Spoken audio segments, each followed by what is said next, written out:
First, block out your shapes. Add and subtract your shapes to create a more measured look. Then start adding in details, simple things to use to measure and refine your shapes even further. When you feel your measurements are good, that's when you start adding the details in. Create the lines the way you see them, try and keep everything measured, and then start adding in shapes and shadows. Using crosshatching, you want to go in the direction of the form to create a more interesting design. Look at value as shapes.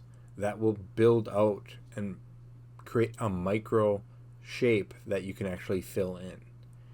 Use value as well to fill in everything. Zoom in, zoom out, and then make sure you pay attention to your highlights. If you're using gray paper, highlights can be done in white. Otherwise, take your time. It's not a race. Just also check out the longer version here. I hope you like.